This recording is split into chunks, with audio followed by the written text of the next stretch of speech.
Alright mga ka-Vertusio, Merry Christmas at syempre, advance Happy New Year na rin sa inyong lahat. Lalo na sa mga walang sawang nanonood po sa aking mga content, sa aking mga updates, sa aking mga trivia na binibigay ko po sa inyo, yung mga nag-aalok po sa akin ng coins, yung mga from time to time, nagbibigay din po sa akin at nag-sponsor ng mga coins na gusto po nilang ipabenta sa iba. Merry Christmas sa inyo. At syempre, manigong bagong taon para sa inyong lahat. Gusto ko lang pong sabihin sa inyo, i-spill out na namin po itong plano namin sa grupo na gagawin po namin next year para naman po ay maabangan ninyo kami sa mga lugar na pupuntahan po namin. Okay po? Kung ano man ang sekretong ito regarding sa coins to, syempre, ito yung mga gagawin namin next year. Abangan lang dito sa Vertu Show! Yeah.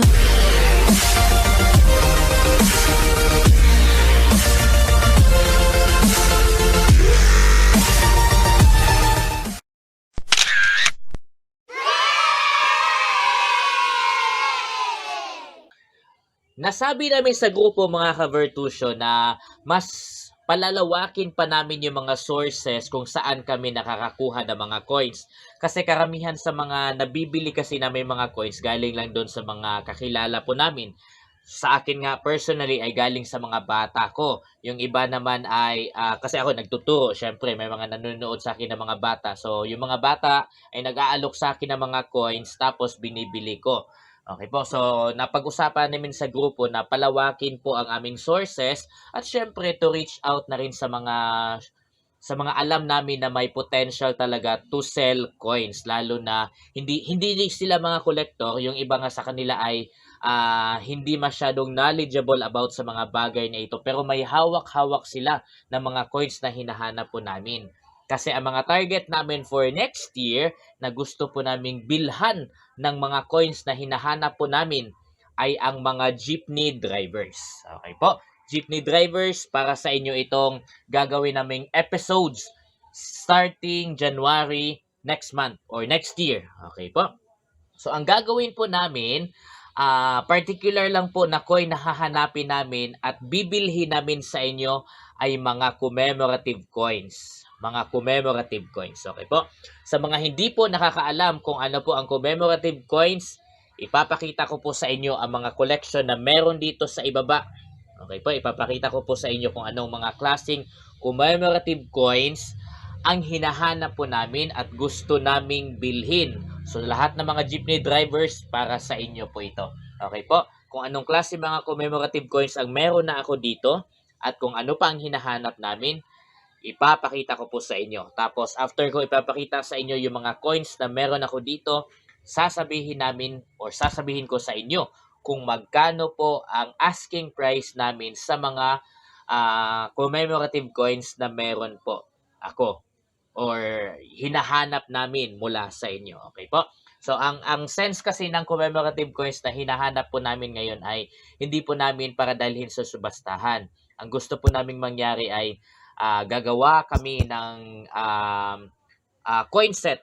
Ako mismo, personally, gusto ko pong gumawa ng coin set na ilalagay ko sa frame. Syempre, nasa coin set yun, di ba? Tapos, ilalagay ko po sa kwarto. Kasi yung wall kasi sa bahay ay maraming mga dingding yan. Tama, may mga area na walang nakalagay, very, lang siya, very clear, ganyan. So, gusto kong isabit doon yung mga coin set mula sa mga coins na nako-collect ako sa akin personally. Okay po. Kaya ang target ko for next year, ang gusto ko pong bilhan ng mga coins ay ang mga jeepney drivers. Kasi karamihan sa mga jeepney drivers, ang dami nilang barya. Ang dami nilang barya. Okay po. Yung ibang barya ay hindi nga nila alam kung ano ang value po nun. Yung iba hindi nila alam kung ano yung commemorative coins. At yun ang hinahanap namin. Yun ang hinahanap namin. Kung ano man ang commemorative coins, mga jeepney drivers na makakapanood po nito, eto po yun.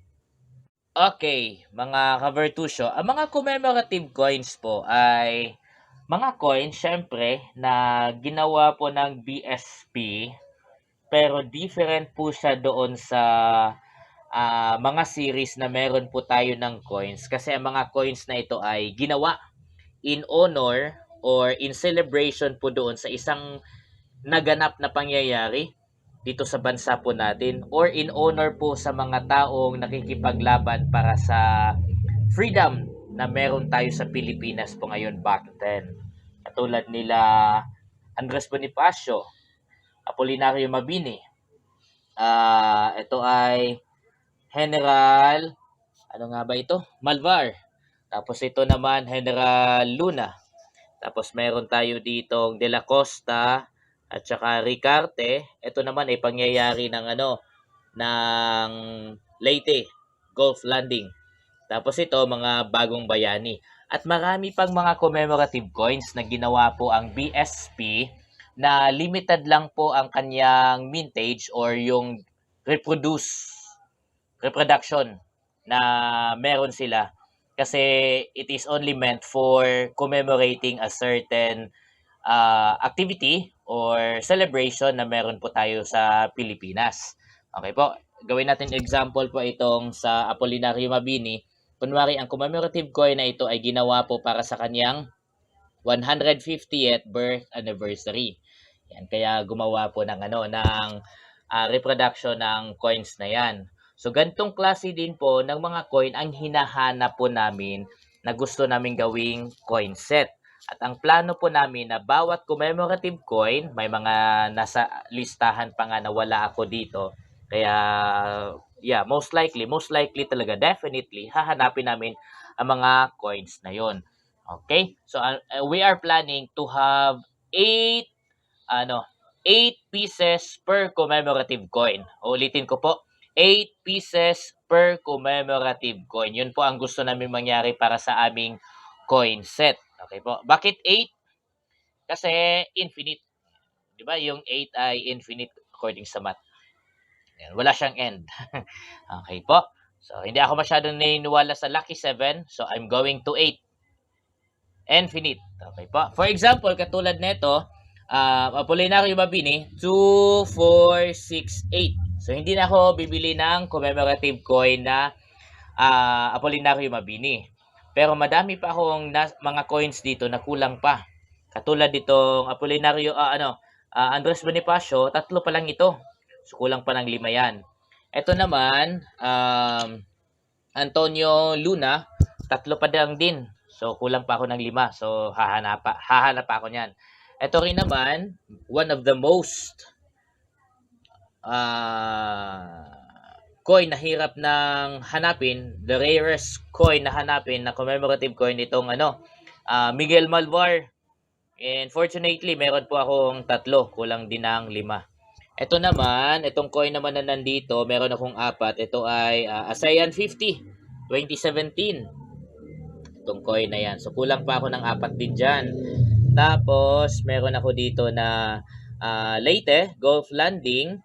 Meron akong 6. So, kulang pa ako ng 2 sa coin na yan. Okay po. Tapos, meron ako dito na Bagong Bayani.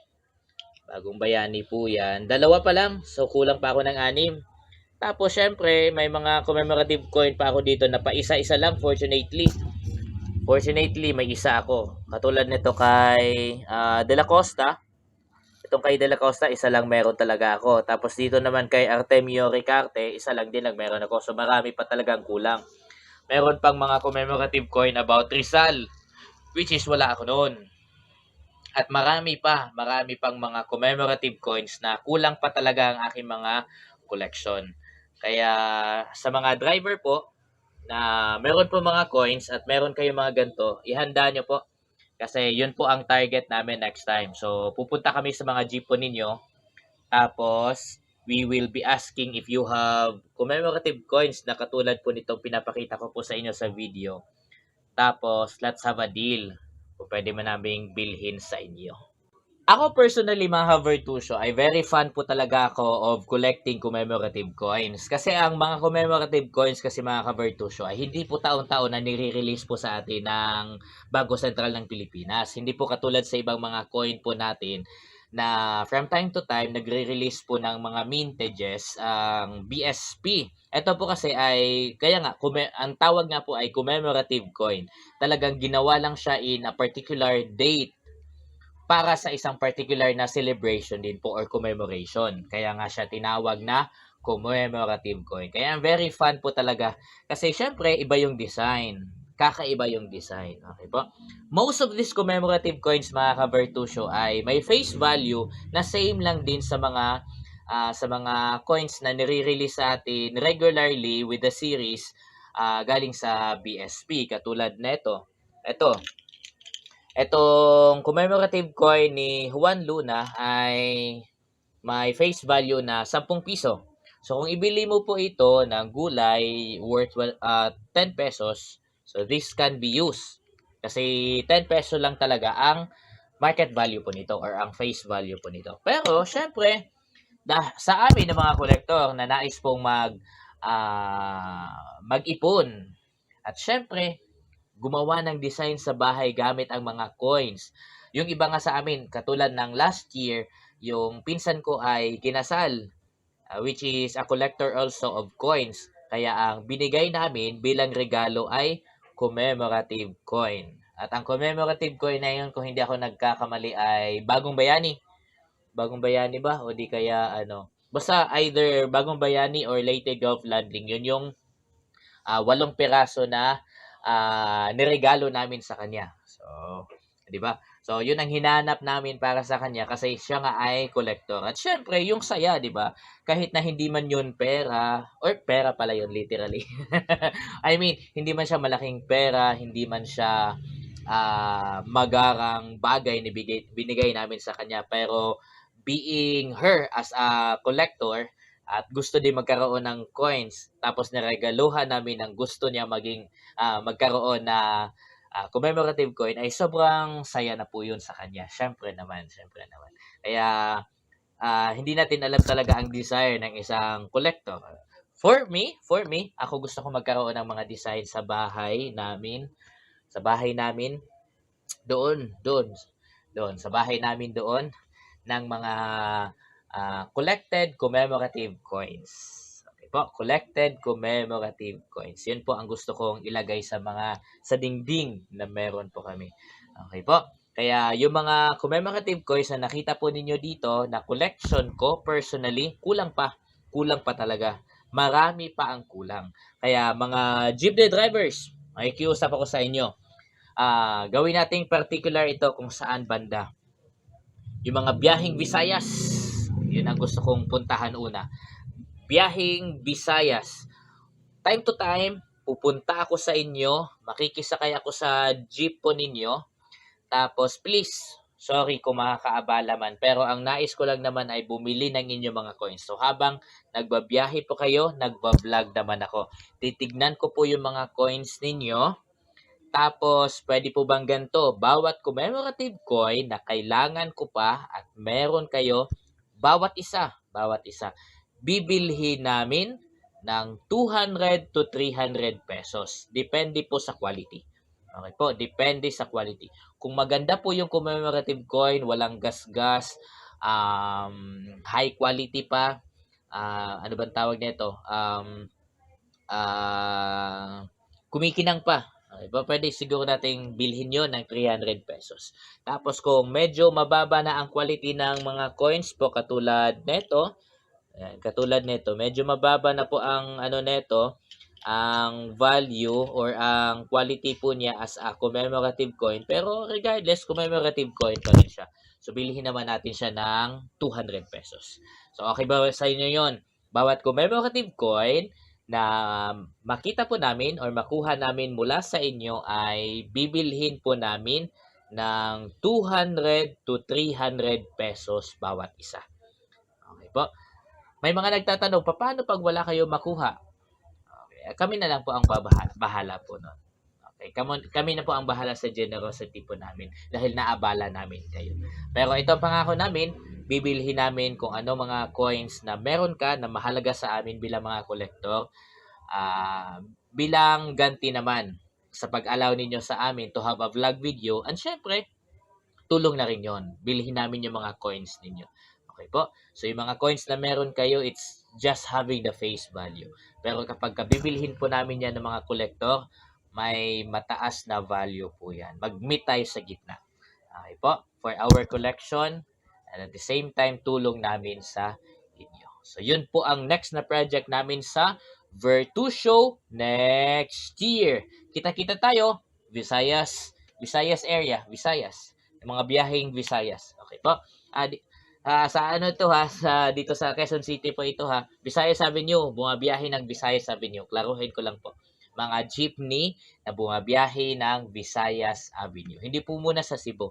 Okay po, kasi si Virtusio po, ang inyong lingkod ay nasa Maynila, nasa Quezon City po ngayon.